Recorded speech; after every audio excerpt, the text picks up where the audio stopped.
Est-ce que vous avez vu que Samsung, je vais encore tomber avec ce tabouret, là malheureusement ce truc là je voulais le changer, mais confinement faisant, voilà, je suis bloqué avec. En fait, pour tout vous dire, j'ai une espèce de tabouret qui se plie, vous voyez, comme ça. Donc j'essaie de trouver la bonne position pour me mettre dessus et ne pas tomber. Je sens qu'il va tomber et qu'il va se casser avant la fin du confinement. Donc si à un moment ou à un autre dans une vidéo, vous me voyez en train de chuter, vous inquiétez pas, c'est le tabouret. Je suis pas très haut, donc ça va aller. Samsung a présenté au Japon et en Inde pas moins de 3 nouveaux smartphones. Alors c'est intéressant parce que souvent les smartphones sont présentés en Asie avant d'arriver ici en Europe. Je vais donc tout vous détailler, tout vous expliquer, vous présenter quels sont ces smartphones et essayer de comprendre pourquoi est-ce que Samsung présente aujourd'hui de nouveaux smartphones là-bas et pas ici, et quel est un petit peu l'ADN de ces produits. On va essayer de sentir un petit peu le marché. Avant toute chose, on est toujours dans une période de confinement liée au coronavirus. Je vais une fois de plus pas vous reparler du coronavirus, mais je vous ai demandé il y a quelques jours de m'envoyer des petites vidéos de vous, chez vous, en train de vous filmer. Tout ça pour nous expliquer comment est-ce que vous vivez, vous, pendant cette période de confinement, histoire de partager, qu'on soit tous ensemble, qu'on s'envoie de l'amour et compagnie. D'ailleurs, je vous invite à m'envoyer, vous, votre vidéo. Vous me l'envoyez à l'adresse qui s'affiche en dessous, amour@monsieurgreux.fr. Vous filmez avec votre smartphone. Quelques petites secondes, ben voilà comment ça se passe à la maison. Regardez, je vous montre un peu. Je travaille là, tiens, j'ai des enfants, pas des enfants. Voilà comment je vis. Voilà comment j'arrive à me distraire. Quelles sont mes activités. Histoire qu'on partage un petit peu. Et puis c'est beaucoup plus sympa, c'est convivial et compagnie. Vous pouvez m'envoyer ça et on se regarde tout de suite la vidéo du jour. Salut Monsieur Greux, on est mardi 18, voilà, je viens de voir ta vidéo à l'instant, avant d'aller me coucher, parce que je bosse de nuit. Pour tuer le temps avec les enfants, bah là depuis quelques jours on fait activité scolaire. Enfin pour la petite c'est maternelle, donc c'est voilà, activité pour les enfants de 5 ans. Après pour la petite dernière c'est plus les jeux Lego Duplo. Voilà, et puis bon après le petit temps de relaxation, Netflix, Amazon Prime. Et puis bah on va dire moi je bosse la nuit, donc je bosse dans un foyer occupationnel, donc réquisitionné, donc on va dire je m'ennuie pas, voilà. Et pour ma femme, normalement ça sera à la maison d'ici pas longtemps, voilà. Bon bah écoute, bon courage à tous pour ceux qui sont confinés à la maison, et puis gardez le moral.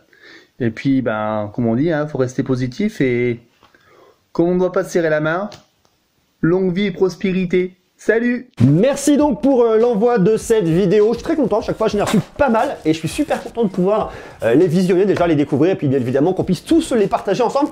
Donc ça, c'est hyper cool. 3 smartphones, je vous disais, qui ont été présentés par Samsung, pas au même endroit, pas sur le même marché, mais 3 smartphones très intéressants. Le premier, c'est un smartphone milieu de gamme, c'est le Samsung Galaxy A41 qui vient remplacer le Samsung Galaxy A40. C'est un smartphone, je pense, qui devrait arriver, qui a été présenté par un opérateur qui s'appelle Docomo, qui est un opérateur japonais. C'est donc un produit qu'on pourrait imaginer en France venir remplacer le A40 existant. Ça, je vous l'ai déjà expliqué. Et il y a 2 autres produits. Il y a aussi le Samsung Galaxy M21 et M31. Ce sont 2 dénominations qu'on ne connaît pas particulièrement. Ce sont 2 produits d'entrée de gamme qui s'adressent au marché indien. Je ne suis pas sûr que ces produits, on les voit arriver un jour ici en Europe. Je vous dis en Europe, mais vous n'êtes peut-être pas vous en Europe.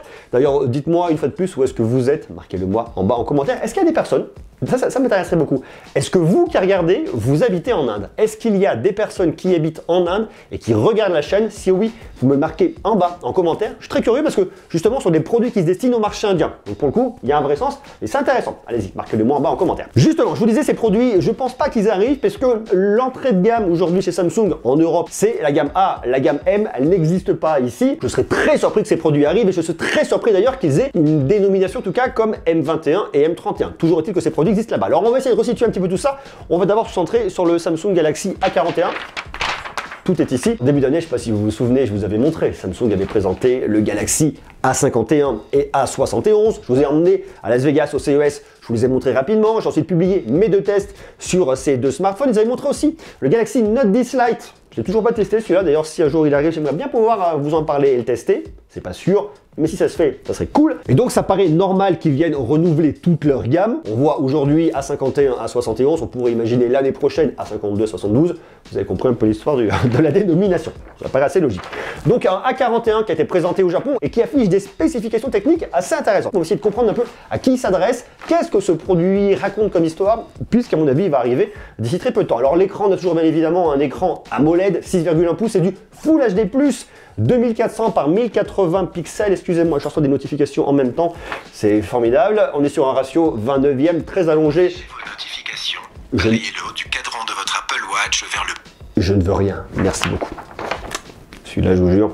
Écran 29e, tout simplement, qui est là pour avoir quelque chose d'un petit peu plus allongé, qui va apporter deux choses. Effectivement, un confort de lecture lorsque vous regardez des films au format 21/9e ou au format 18/9e. Et puis le côté très intéressant d'un format plus allongé, c'est une très bonne tenue en main. Vous le tenez bien, c'est quelque chose qui est assez long et qui est plutôt pas mal. Un écran qui occupe 89% de la face avant et qui a une petite encoche sur le haut. Ça paraît absolument pas déconnant sur cette typologie de produit. Côté performance, on tourne sur un Mediatek, un Helio P65. Une fois de plus, on est dans le milieu de gamme, ça semble donc fonctionner. 4 Go de RAM, 64 Go de stockage extensible grâce à une carte micro SD jusqu'à 512 Go. On a donc une caractéristique milieu de gamme en termes de performance. Vous ferez donc tourner pas mal de jeux, pas de choses trop gourmandes, mais une fois de plus, un smartphone milieu de gamme, donc il a des caractéristiques milieu de gamme.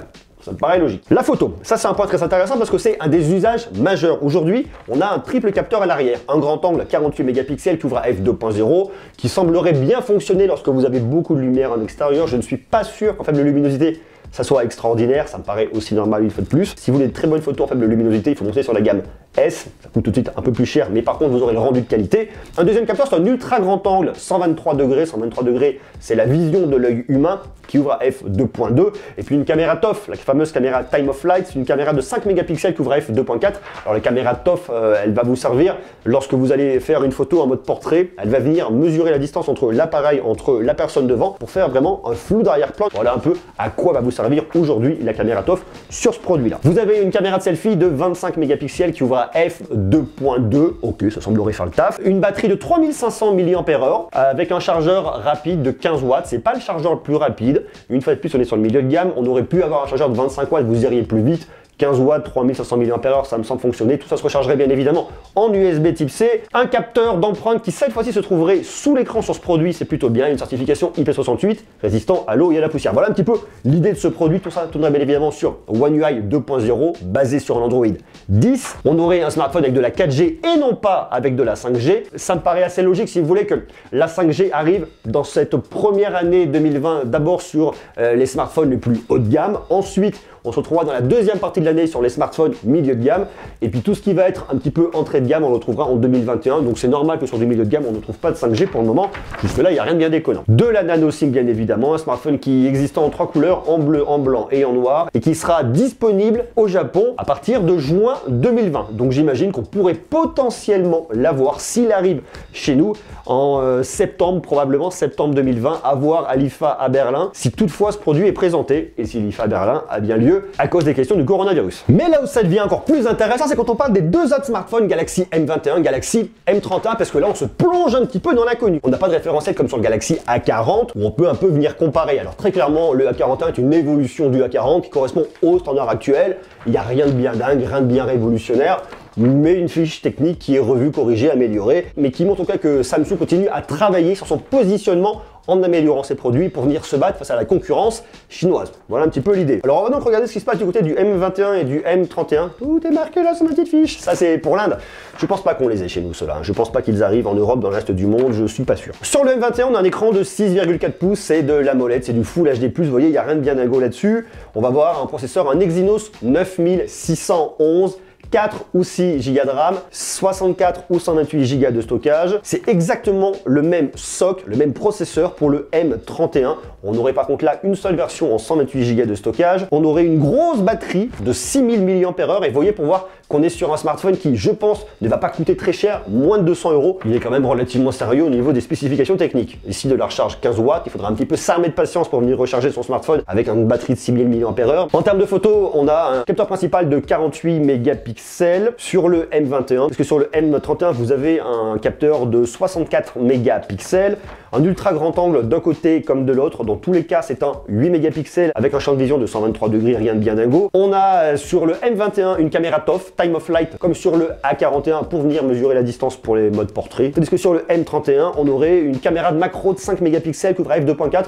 Bon, moi, ça personnellement, j'y crois pas énormément. Les rendus ne paraissent pas complètement dingues. La macro, pourquoi pas? D'ailleurs, dites-moi, vous utilisez de la macro? Est-ce Est-ce que vous utilisez la macro sur votre smartphone? Moi personnellement, pour l'avoir testé plusieurs fois et sur plusieurs smartphones, j'ai jamais bien été hypé par la macro sur les smartphones. Pour l'instant en tout cas, ça me semble pas complètement dingue. Et puis les usages, je suis pas sûr qu'ils soient vraiment là. Dans les deux cas, on a une caméra de selfie, 20 mégapixels sur le M21 et 32 mégapixels sur le M31. Lecteur d'empreintes digitales qui se situe à l'arrière de chaque produit, c'est pas déconnant non plus sur un smartphone pas très cher, sur un smartphone d'entrée de gamme. Dans les deux cas, on tourne sur One UI 2 basé sur un Android 10, double SIM plus nano SIM. Enfin, vous voyez un petit peu l'histoire, un smartphone assez basique, mais qui par contre, je trouve en termes de spécifications techniques, est quand même relativement robuste. Alors qu'est-ce que ça nous montre tout ça? Sur le marché indien, c'est intéressant puisqu'il y a beaucoup d'acteurs, que ce soit Xiaomi, que ce soit Realme. Il y a une guerre qui est extrêmement féroce. On peut la ressentir nous ici en Europe, mais vous pouvez la ressentir partout dans le monde, je dirais, mais sur des marchés comme le marché indien encore plus. Ça se bat énormément pour proposer les meilleures solutions aux meilleurs tarifs. Qu'est-ce qu'il faut retenir un petit peu de cette idée-là? Eh bien, c'est ce qu'on a vu l'année dernière. L'année dernière, en 2019,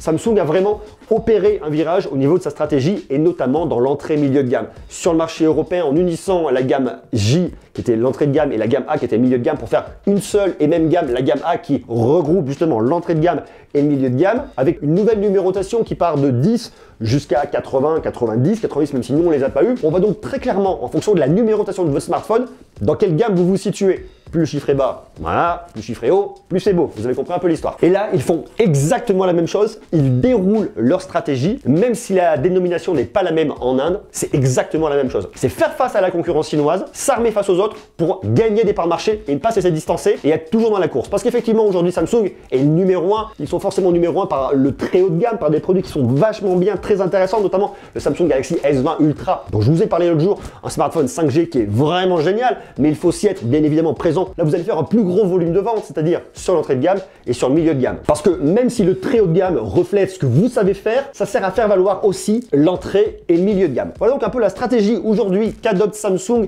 et qu'elle continue à dérouler, qu'elle continuera à dérouler dans les temps à venir. Il faut donc s'attendre à voir à ce que toute la gamme se renouvelle. Je pense que le milieu de gamme va davantage se renouveler à partir de mi-2020 jusqu'à fin 2020 pour vous proposer des smartphones 5G et encore plus en 2021. Qu'est-ce que vous en pensez de tout ça? Est-ce que vous êtes d'accord avec moi? Est-ce que vous pensez effectivement que Samsung a raison de venir multiplier l'offre, de la rendre plus lisible, moins complexe, pour venir draguer des consommateurs par rapport à la concurrence chinoise qui est extrêmement dure sur un marché très compliqué? Et est-ce que vous pensez que la 5G peut être un levier sur l'entrée et le milieu de gamme, tout en sachant qu'effectivement les abonnements vont être forcément plus chers? Je ne sais pas aujourd'hui où on est l'Inde par rapport au déploiement de la 5G. D'ailleurs, si vous le savez, vous pouvez me le marquer en bas en commentaire. Mais en tout cas, sur le marché européen, la 5G arrive. La 5G commence vraiment à arriver un peu de tous les côtés. Ça va s'uniformiser. Ça commence. On est dans le début de la 5G. Ça commence effectivement en 2020. Ça va progresser en 2021 et aller carrément plus loin en 2022 pour arriver sur une 5G de tous les objets connectés. Mais ça sera dans les années à venir, dans un second temps. Donc on en reparlera ultérieurement. Sur ce, je vous invite bien évidemment à m'envoyer vos vidéos pendant le confinement, me dire comment vous allez, comment ça se passe chez vous, me donner un petit peu, si d'ailleurs vous avez des astuces à partager pour occuper le temps libre et faire que ce soit plus convivial et beaucoup mieux, vous pouvez y aller. Envoyez-moi votre vidéo, vous avez l'adresse amour@monsieurgreux.fr et je la partagerai au début d'une de mes vidéos. Sur ce, je vous embrasse, je vous donne rendez-vous dès demain pour continuer à parler de tech. Prenez soin de vous.